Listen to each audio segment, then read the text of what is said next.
नमस्कार, दर्शकों का स्वागत है। आज के बदलते आर्थिक माहौल में 3 स्थितियां उभर के सामने आई हैं: उदारीकरण, निजीकरण और विश्वीकरण। आज आर्थिक नीतियों को उदार किया गया है, आर्थिक बंधुओं को ढीला किया गया है। दूसरी ओर निजी क्षेत्र को प्रोत्साहन दिया जा रहा है और साथ ही साथ विश्व के अन्य देशों की कंपनियों को, उत्पाद को हमने अपने देश में आने के लिए आमंत्रित किया है, अपने देश के रास्ते उनके लिए खोले हैं। ऐसी स्थिति में रोजगार के अवसरों पर क्या प्रभाव पड़ने वाला है, इस बारे में अलग विचारकों ने अपने तर्क दिए हैं। एक विचारकों का वर्ग ये मानता है कि इस व्यवस्था से हमारा विकास अवश्य होगा, परंतु रोजगार विहीन विकास की ओर हम बढ़ेंगे, क्योंकि विदेशी कंपनियां अपना उच्च तकनीकी का क्षेत्र लेकर जब हमारे यहाँ आएंगी तो उस स्थिति में श्रमिकों को रोजगार के अवसरों में कमी होगी। ऐसी स्थिति में विकास अवश्य होगा, परंतु उस विकास को हम रोजगार विहीन विकास का रूप कहेंगे। जबकि दूसरी विचारकों का यह है कि ऐसी स्थिति में एक संरचनात्मक समायोजन की क्रिया होगी। वर्तमान में तो रोजगार के अवसर कम अवश्य हो सकते हैं, परंतु दीर्घ काल में तकनीकी और प्रशिक्षण की आवश्यकता बढ़ेगी, रोजगार के नए आयाम खुलेंगे, नए क्षेत्र विकसित होंगे। और तीसरी ओर जो नया विचार सामने उभर के आया वो है स्वरोजगार का। तो आज की युवा पीढ़ी इसके बारे में क्या सोचती है और रोजगार के अवसरों के क्षेत्र में सरकार का क्या विचार है, बेरोजगारी की समस्या का क्या स्वरूप है और व्यावसायिक प्रशिक्षण के कौन कौन से कार्यक्रम आज की इन आवश्यकताओं को पूरा करने के लिए हमारे देश में खोले जा रहे हैं, शुरू किए जा रहे हैं, इसी विषय पर परिचर्चा करने के लिए आज हमने अपने स्टूडियो में आमंत्रित किया है श्रीमती संतोष अग्रवाल को। आप श्रमिक विद्यापीठ की निदेशक हैं।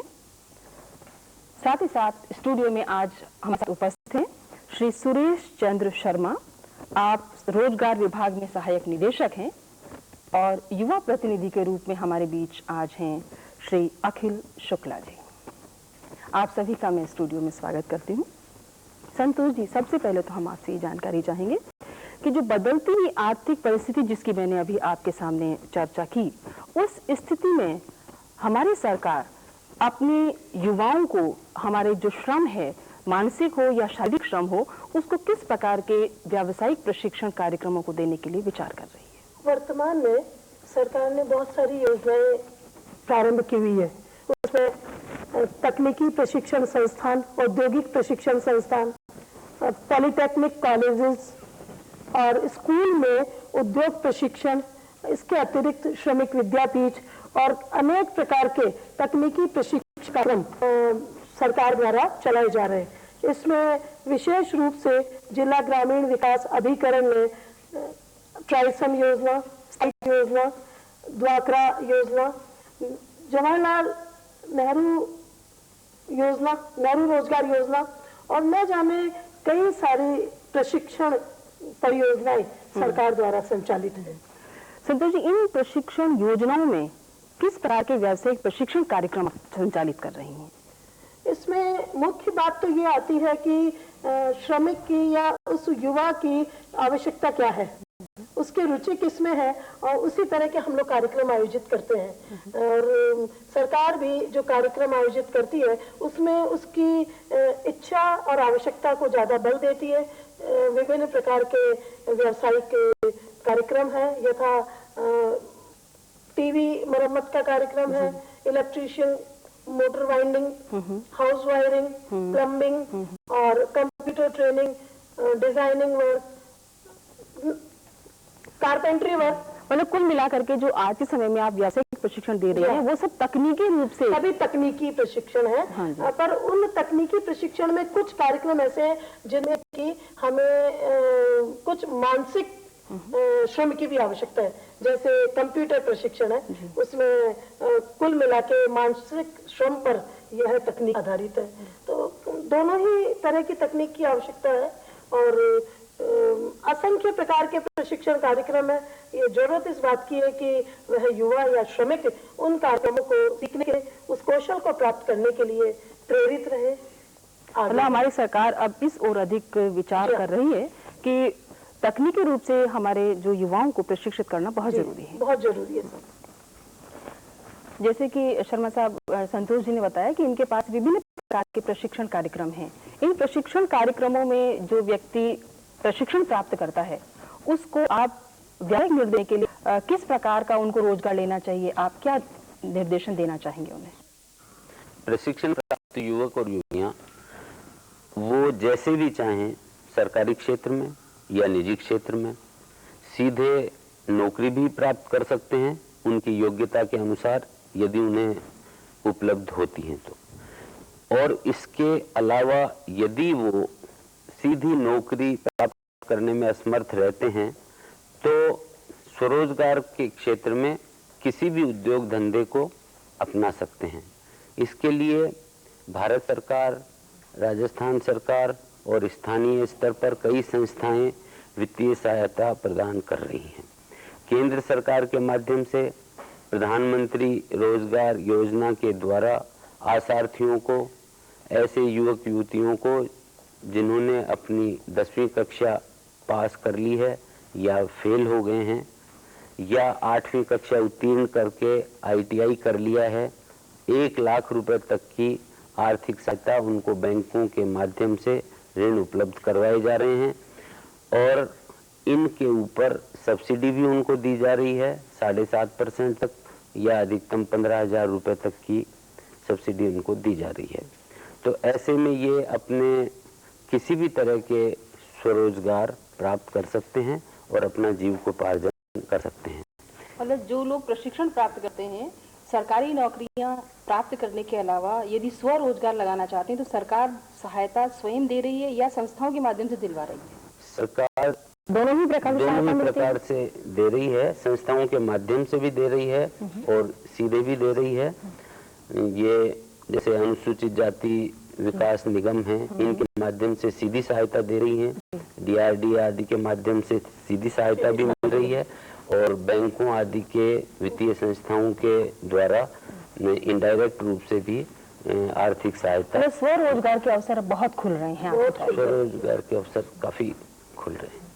शुक्ला साहब, आज का युवा, जैसे कि अभी आपने चर्चा की कि व्यावसायिक प्रशिक्षण की आज ज्यादा जरूरत है, तकनीकी श्रम की मांग बढ़ रही है और विशेषकर स्वरोजगार के क्षेत्र का अधिक विकास हो रहा है, तो आज का जो युवा श्रम है वो सरकारी नौकरियों में जाना चाहता है या निजी क्षेत्र में नौकरी करना चाहता है या स्वरोजगार की ओर अधिक आकृष्ट है, और क्यों? आज का युवा सर्वप्रथम तो इस होता है कि वो सरकारी नौकरियों में जाए, क्योंकि उसके वहाँ पर ऐसी मानसिकता हो गई है कि वहाँ पर वह अपने आप को सुरक्षित महसूस करता है और वह महसूस करता है कि कई सुविधाएं जैसे मेडिकल सुविधा या अन्य कई सुविधा जिससे कि वो पूरे परिवार का भी भरण पोषण कर पाएगा। निजी क्षेत्रों में जाने के लिए वह थोड़ा सा भयभीत सा रहता है क्योंकि उसको वहाँ पर सर्विस में असुरक्षा की भावना महसूस होती है। वर्तमान जो हालात है जिसमें कि अभी अपने यहाँ पर चर्चा में आया कि विदेशी कंपनियां यहाँ आ रही हैं, तो स्वरोजगार के जो अवसर युवा के सामने थे वो लगभग समाप्त से हो जाएंगे। कारण स्पष्ट है कि स्वरोजगार में जो युवा, बेरोजगार युवा कुछ राशि चाहे वह सरकार से सहायता लेके करे, चाहे वह अपने परिजनों के माध्यम से करे, उन छोटी राशि से वह कोई स्वरोजगार डालता है और धीरे धीरे वह रोजगार आगे बढ़ते हैं। परंतु विदेशी कंपनियां जब देश में आ जाएंगी तो देश के श्रम को खरीदने का तो प्रयास करेंगी, परंतु ऐसे जितने कुटीर उद्योग, लघु उद्योग हैं, ये सभी उद्योग हतोत्साहित होंगे और युवा के सामने एक बहुत बड़ी समस्या आ जाएगी। बेरोजगारी, प्रतिस्पर्धा बढ़ जाएगी तो उसमें वो टिक नहीं पाएगा। शुक्ला साहब, आपकी बात में एक जो आपने कहा कि निजी क्षेत्र में युवा अपने आप को रोजगार लेने के लिए असुरक्षित महसूस करता है, मैं सोचती हूँ आज के समय में जो श्रम कानून बने हुए हैं उन कानूनों को सभी पंजीकृत औद्योगिक इकाइयों को मानना होता है। उस स्थिति में असुरक्षा जैसी भावना तो कम है, उसके अलावा कोई और कारण अवश्य हो सकता है। युवा जो है सर्वप्रथम तो अपने परिवार का पालन पोषण पहली बार सोचता है। इन कानूनी पेचीदगियों में फंसने पर वह अपने आप को बहुत अधिक न्याय प्राप्त कर पाएगा या देरी से न्याय प्राप्त करेगा। ये उन औद्योगिक इकाइयों के लिए है, वे श्रम को एकदम बेरोजगार नहीं कर सकते, उनको एक तरीके से, एक व्यवस्था से उन सारे कानूनों के को ध्यान में रखते हुए कार्यवाही करनी होती है। व्यवहारिक पक्ष और सैद्धांतिक पक्ष में बहुत ही फर्क है, क्योंकि व्यवहारिक जो पक्ष है वह युवा इस बात को महसूस करता है कि वह आज सर्विस पे जा रहा है, शाम को वह पुनः उस सेवा के योग्य नियोजकों द्वारा माना जाएगा, नहीं माना जाएगा, ये भी एक चिंता का इस प्रकार की असुरक्षा की मैं कुछ हाँ जी। जहाँ तक मेरा विचार है कि असुरक्षा की भावना केवल उन ऐसे कैंडिडेट्स या युवकों के लिए है जो कि टेक्निकली ट्रेंड नहीं है जी या जिनको अपन वाइट कॉलर जॉब्स कहते हैं, क्लरिकल जॉब्स कहते हैं। इस तरह का युवा वर्ग तो अवश्य अपने आप को असुरक्षित महसूस करेगा, किंतु जिसके पास स्किल है, टेक्निक है, तकनीकी है, वो मैं समझता हूँ कि इसमें अपने आप को असुरक्षित महसूस नहीं करेगा और वो प्राइवेट सेक्टर में, प्राइवेट फील्ड्स में, क्योंकि आज के इस टेक्नोलॉजी जहाँ मतलब काफी विकसित हो रही है, उसमें उसको पारिश्रमिक जो मिल रहा है वो सरकारी क्षेत्र की अपेक्षा कहीं अधिक मिल रहा है। इसलिए वो टेक्निकल लेबर की मांग तो ज्यादा है। हाँ। पर ट्रेडिशनल जो जॉब के तरीके हैं वहाँ जरूर थोड़ी सी कमी। नहीं, तकनीक की जहाँ बात की जाए, वहाँ इंजीनियरिंग आदि किए हुए लोग जिन्होंने इंजीनियरिंग स्नातक हैं, ये सब हैं, वो भी आज स्थितियों में बेरोजगार बैठे हुए हैं। ऐसा नहीं कि उनको तकनीक का ज्ञान नहीं है, परंतु हमारे यहाँ रोजगार के जो अवसर हैं वो कम है और रोजगार आने वाले लोगों की संख्या, जो बेरोजगार लोग हैं उनकी संख्या अधिक है। इसमें संतोष जी, आप जो आज के आर्थिक बदलते हुए परिदृश्य में रोजगार के अवसरों को इसके अनुकूल मानते हैं या प्रतिकूल मानते हैं? आपका तो कहना है प्रतिकूल है, आप कैसा मानते हैं? देखिए, आपने जो कहा कि रोजगार के अवसर कम है, ये तो बात बिल्कुल सही है, किंतु अगर उनको कोई तकनीक कौशल दे दिया जाए, कोई भी तरह का कौशल प्रशिक्षण प्राप्त हो जाए, तो स्वरोजगार वो प्राप्त कर सकते हैं। क्योंकि चाहे निजी क्षेत्र हो चाहे स्वरोजगार की बात हो, उसमें तकनीक होना बहुत जरूरी है और उसके लिए आज कई तरह की संस्थाएं, कई प्रकार के योजनाएं सरकार द्वारा संचालित है कि युवा वर्ग वहां जाकर प्रशिक्षण प्राप्त कर सकता है। किंतु यह बात ध्यान में रखनी है कि युवा वर्ग को शुरू से यह निर्देशन प्राप्त हो, मार्गदर्शन मिले कि वह अपनी पढ़ाई के साथ साथ प्रारंभ से ही किसी औद्योगिक क्षेत्र में या किसी औद्योगिक तकनीक में भी वह कुशलता प्राप्त करता चला जाए, जिससे कि जो समय उसका रोजगार का होगा उस समय वह बर्बाद नहीं हो और वह कोई ना कोई रोजगार या स्वरोजगार प्राप्त कर सके। मतलब आप इसको प्रतिकूल नहीं मानते? नहीं, प्रतिकूल तो नहीं है। आप में जो आधुनिक आर्थिक परिवर्तन है वह दौर रोजगार के अनुकूल महसूस करते हैं या प्रतिकूल महसूस करते हैं? निश्चित इसमें कुछ समय तक ये स्थिति प्रतिकूल रहेगी, लेकिन एक लंबे समय के बाद या कुछ आने वाले समय के बाद में ये रोजगार के अनुकूल होगी। उसका मुख्य कारण क्या है कि इंडस्ट्री जो डेवलप होंगी उससे जो अपने जो पूरक रोजगार जो उत्पन्न होंगे, सप्लीमेंट्री गुड्स जो तैयार करनी होंगी या जो एंसिलरी जो इंडस्ट्री जो डेवलप होंगी, उसमें लोगों को अधिक से अधिक रोजगार के अवसर मिलेंगे और वो उसमें अपना को एडजस्ट कर पाएंगे। अखिल जी, आपका जो चिंतन है वो शिक्षित युवा से जुड़ा हुआ है, परंतु हमारे समाज में बहुत बड़ा वर्ग अशिक्षित है, गरीब है, साधन भी उनके पास नहीं है। तो ऐसी स्थिति में आप ऐसे व्यक्तियों के लिए, ऐसे जो हमारे युवा हैं, जो श्रम हैं, उनको किस प्रकार के व्यावसायिक प्रशिक्षण के लिए आप सुझाव देना चाहेंगे? जो कमजोर आर्थिक स्थिति है आपके लिए अभिशाप नहीं बने, इसके लिए सबसे बड़ी आवश्यकता ये है कि सरकार की ओर से ऐसी योजनाएं जो चल रही हैं वह तो प्रशंसनीय है, साथ ही बहुत सी योजनाएं संख्या के आधार पर रखी जाए, क्योंकि एक तरफ जब संख्या देखी जाए कि जो योजनाएं चल रही हैं उन कितने लोग लाभान्वित हो रहे हैं, जो वास्तव में आज और लाभान्वित होना चाहते हैं उनकी संख्या कितनी है, तो उस एवरेज में हम पाएंगे कि योजनाओं की और आने की आवश्यकता है।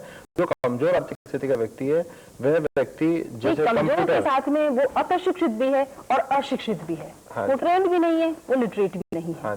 तो उस स्थिति में और बहुत बड़े की कचरा बीनने वाले जो छोटे मजदूर हैं, बालक से लेकर युवा तक अस्वास्थ्य वातावरण में वो, अब इसको आपने कहा स्वरोजगार का ही, परंतु क्या उस स्वरोजगार को हम अपने इस आर्थिक परिदृश्य के अनुकूल माने या इस समाज के लिए हम उसको न्याय संगत मान सकते हैं? नहीं, जो अभी आने वाली जो स्थितियां हैं वो और भी विकट है। जब यहाँ पर विदेशी कंपनियां आ जाएंगी तो ऐसे युवकों की और दशा जो है और नहीं हो जाएगी, क्योंकि वह अभी तो वो स्वरोजगार के माध्यम से छोटे छोटे काम करके, साबुन बना करके या इस तरह के कार्य करके, या धानी का तेल, इस तरह का वो कई कार्य करके अपना जीवन यापन कर रहा है। परंतु जैसे जैसे विदेशी कंपनियां यहाँ आएंगी तो विदेशी कंपनियां उस श्रमिक को और शोषित करके उसका पूरी तरह से शोषण करेंगी, परंतु उसको जो लाभ नहीं मिलना चाहिए वो विदेशी कंपनियों का खतरा हमारे इस आर्थिक परिदृश्य में बना हुआ है। तो इसी संदर्भ में आप टोटल क्वालिटी मैनेजमेंट का जो दृष्टिकोण आज उभरा है, केवल हम गुणवत्ता उत्पाद में ही नहीं, प्रशिक्षण में, प्रबंध में, हर स्तर पर हम गुणवत्ता की मांग कर रहे हैं। तो ऐसी स्थिति में हम विदेशी कंपनियों चाहे हमारे देश में आए, हम प्रतियोगिता पीछे नहीं हटेंगे। तो उस स्थिति में भी क्या हम अपने आप को सुरक्षित महसूस नहीं कर पाएंगे? उसका कारण स्पष्ट है कि जब विदेशी कंपनियां यहाँ पर आएंगी उनका क्या उद्देश्य, ये देखने वाली बात है। हमारे देश की जो कंपनियां हैं वो आर्थिक प्रतिस्पर्धा में आपसी जो देशी कंपनियां हैं उनमें तो प्रतिस्पर्धा कर सकती हैं, परंतु विदेशी कंपनियों का जो हिंदुस्तान में आने का उद्देश्य है, उस उद्देश्य में हो सकता है उनका उद्देश्य यहाँ से लाभ कमाना न हो करके यहाँ की आर्थिक स्थिति को अपने कब्जे में लेना हो। तो ऐसी स्थिति में एक जो स्वरोजगार की कल्पना करने वाला युवा है तो प्रोत्साहित होगा ही होगा। साथ ही जो इंडस्ट्रीज और जो लगी हुई हैं वो इंडस्ट्रीज में भी कईयों की स्थितियां ऐसी हो जाएंगी कि वो बंद होने के कगार पर खड़ी, इससे कि युवाओं को कितना बेरोजगारी का सामना पड़ेगा। संतोष जी, जैसे अभी ये जो मुद्दा उठकर आया कि हमारे बहुत सारे ऐसे श्रमिक हैं जो आर्थिक रूप से तो बहुत गरीब हैं, शिक्षित भी नहीं है, प्रशिक्षण का तो सवाल ही नहीं, जैसे कि कचरा बीनने वाले मजदूर या इसी प्रकार के छोटे छोटे काम करने वाले मजदूर, जूता बनाने वाले। तो इस प्रकार के मजदूर प्रशिक्षण करने के लिए क्या कोई व्यावसायिक कार्यक्रम आपके पास है? इस प्रकार के विभिन्न प्रकार की योजनाएं चल रही हैं, जिसमें श्रमिक विद्यापीठ की योजना भी एक ऐसी है। तो इन असंगठित श्रमिकों को जो निरक्षर है और अकुशल भी है, इनको साक्षरता का कार्यक्रम, साथ ही साथ ये जो काम कर रहे हैं उसको एक अच्छे वातावरण में, एक अच्छे स्वच्छ तरीके से और पूर्ण अपने स्वास्थ्य का ध्यान रखते हुए किस प्रकार कर सकते हैं और अपने कौशल में क्या वृद्धि कर सकते हैं, उनको और नई तकनीक बता के वो जो काम कर रहे हैं उसमें तकनीक की वृद्धि करके हम उनको स्किल अपग्रेडेशन की ओर ले जाते हैं। और अगर अकुशल है तो उनमें कौशल पैदा करने की कोशिश हम लोग करते हैं। अच्छा, आपके यहाँ जो ये व्यावसायिक कार्यक्रम है ये केवल उन लोगों के लिए है जो कि जॉब में हैं, नौकरी में हैं, या वो युवा भी जो नौकरी की तलाश में है वो आपके यहाँ प्रशिक्षण प्राप्त कर सकते हैं? दोनों ही तरह के हैं। स्किल फॉर्मेशन का काम, कौशल पैदा करने का काम भी हम लोग करते हैं और स्किल अपग्रेडेशन, कौशल को बढ़ाने का, वृद्धि करने का काम भी करते हैं। जो बिल्कुल बेरोजगार युवा है और अपना पढ़ाई का काम पूरा करके आया है, पढ़ करके आया और अब उस कोई रोजगार की तलाश में, हम उसको मार्गदर्शन देते हैं, दिशा निर्देश देते हैं और उसे ये बताते हैं कि तुम अब ये काम कर लोगे या तुम्हारे सामने इतने सारे रास्ते खुले हुए हैं, किस रास्ते में आप जाना चाहते हैं उस वो चयन आप कर लें आपकी आवश्यकता के अनुरूप, और फिर हम वही तकनीक उसको प्रदान करते हैं और तकनीक प्राप्त करके वह कोई ना कोई रोजगार या स्वरोजगार की ओर अग्रसर होता है। शर्मा साहब, आर्थिक उदारीकरण के इस दौर को 5 साल का समय पूरा हो गया है। आज इसके परिणाम हमारे सामने आ रहे हैं, रोजगार के नए नए आयाम खुले हैं। एक और जो विचारशील चिंतक है उनका मानना है कि इससे बेरोजगारी समस्या बहुत बढ़ेगी, परंतु ऐसी स्थिति के अंदर किस प्रकार के कार्यक्रमों में हमारे युवा को जाना चाहिए, इसके बारे में आप क्या निर्देश देना चाहेंगे कि बेरोजगारी समस्या कम हो? और सबसे बड़ी बात, लेबर की जो गरिमा है, श्रम की जो गरिमा है, इंटीग्रिटी है, उसको बढ़ाने के लिए आप क्या कहना चाहेंगे? सबसे बड़ी आवश्यकता आज युवकों के लिए या युवतियों के लिए जो महसूस की जा रही है वो है उनको वोकेशनल गाइडेंस की, और ये गाइडेंस उनको उनके मैट्रिक स्टैंडर्ड से ही यदि दिलवा दी जाए तो वो उचित होगा। क्योंकि आज हम देख रहे हैं कि प्राय मतलब युवक और युवतियां, छात्र सीधी जो पढ़ाई है यानी मैट्रिक या बीए ये करके और बेरोजगारी की कुछ आवश्यकता इस बात की है कि उनको इस प्रकार का व्यावसायिक मार्गदर्शन दिया जाए कि उनको अपने प्रारंभिक जो उनकी स्कूली शिक्षा स्तर है उसी से ही वो अपना रास्ता, एक दृष्टिकोण मतलब एक लक्ष्य निर्धारित कर लें और उनको कि भाई किस रोजगार की तरफ या किस व्यवसाय की तरफ उन्हें जाना है, उसी के अनुरूप उनको ट्रेनिंग दिया जाए, उनको प्रशिक्षण दिलाया जाए और उसके अनुरूप मतलब वो अपनी लाइफ को एक सेट टारगेट के द्वारा मतलब सेट करें। इस बात तो आज जो श्रम की जो गरिमा है वो मानसिक श्रम और शारीरिक श्रम को एक साथ लेते हुए तकनीक ज्ञान की तरफ शायद अधिक बल दिया जा रहा है। मानसिक श्रम के साथ साथ शारीरिक श्रम भी अपनी उतनी ही महत्व रखता है, क्योंकि जब हम तकनीकी श्रम की बात करते हैं तो मानसिक श्रम के साथ शारीरिक श्रम जब तक नहीं जुड़ता तब तक हम तकनीकी ज्ञान, व्यावसायिक ज्ञान और व्यावसायिक रूप में अपने आप को प्रशिक्षित करने की बात नहीं कर सकते। तो हम ये स्पष्ट रूप में कह सकते हैं कि जैसा कि शुक्ला जी को इस आर्थिक परिदृश्य में बेरोजगारी की समस्या और युवाओं की जो बेरोजगारी की भीड़ है उसकी अधिक चिंता है, ये वाली बात बहुत सही है, परंतु साथ ही साथ जो कुछ और विचार हमारे सामने उभर कर आए उससे हम ये निष्कर्ष, रोजगार के अवसर खुले हैं, रोजगार के नए आयाम बढ़े हैं। आज के समय में तकनीकी प्रशिक्षित रूप से युवाओं और युवतियों की जरूरत है। परंपरागत रूप से कार्य करने वाले जिसको संस्कृति की अब आवश्यकता है। तो हमारे युवाओं को भविष्य में रोजगार प्राप्त करने के लिए अपने आप को अपने उद्देश्य निश्चित करते हुए किसी कार्य विशेष में व्यवसाय के लिए अपने आप को प्रशिक्षित करने की जरूरत है, तभी भविष्य में बढ़ने वाली जो बेरोजगारी की समस्या है उसका समाधान हो सकता है और हम विकास की दौर में आगे बढ़ सकते हैं। महत्वपूर्ण कार्यक्रम में जो अपना योगदान दिया, अपने विचार दिए, उसके लिए मैं आप सभी का धन्यवाद देती हूँ। नमस्कार।